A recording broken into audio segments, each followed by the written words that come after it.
Now, someone said you look great for your age.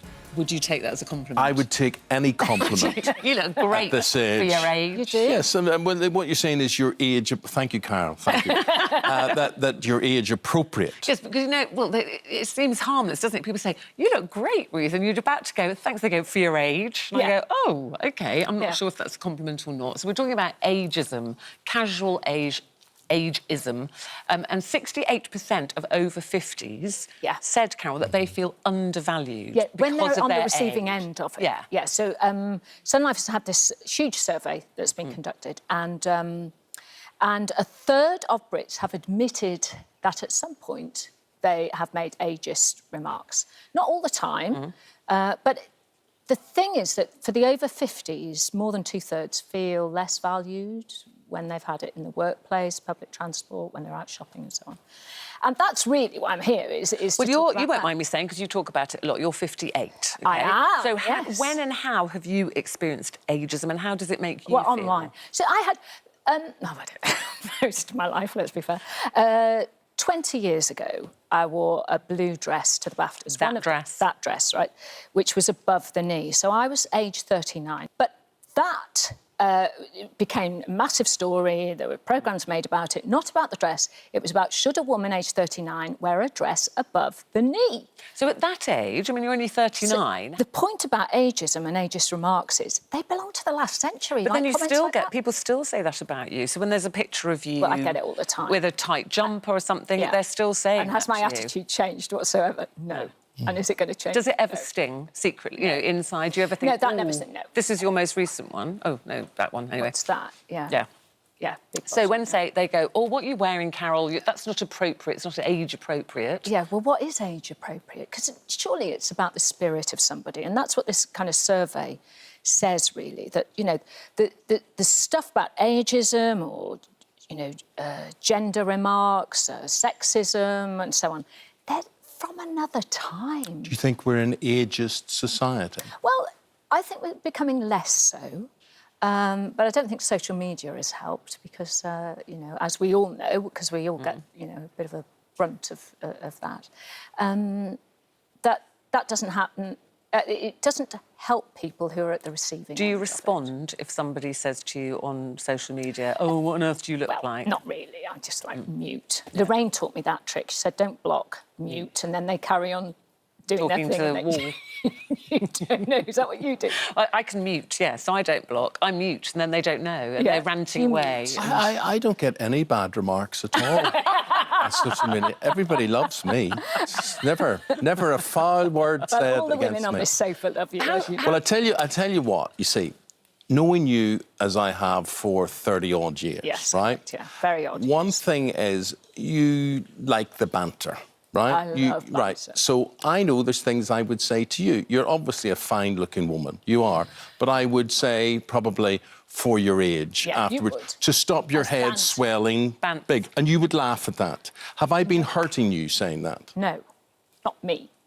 But the survey says that two-thirds of people are hurt by that. They feel less valued, as though it's... And the irony is, of course, is that survey after survey after survey says that when you're over 50, you're at the happiest time in your life. How have your 50s been? Sorry? How have your 50s been? I dread when they happen to me, and I dread it's 2 years away from me, but anyway. But how different have you felt? And approaching, well, like I am, approaching 60. 60.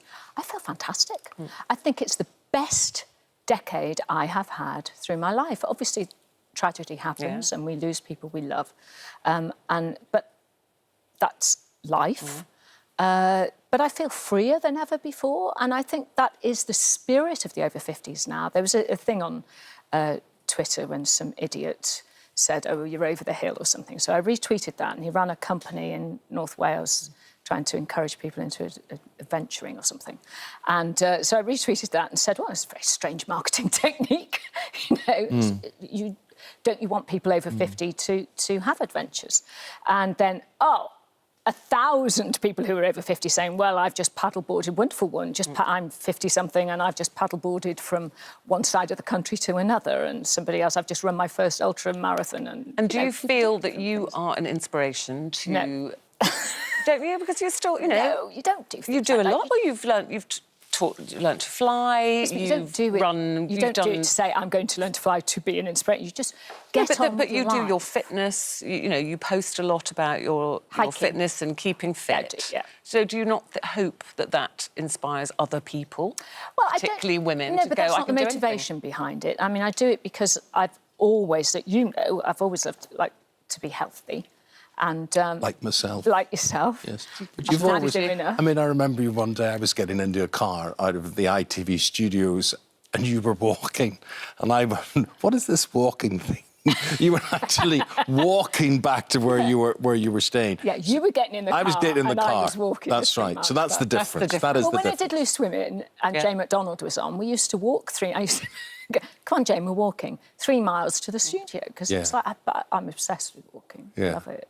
It's very good for you. So how are you feeling? You've said you've loved your 50s. So how are you feeling about 60s? Well, what are your plans? I don't know, really. Hopefully get this flight around the world solo. Are you still doing that? Yeah, I am. How many years has it been since you get this when dream Mum together? died, it all, you know, because that all happened a few weeks before I was due to take off. So, but it's still on the cards. It's still in there, and it's still in there.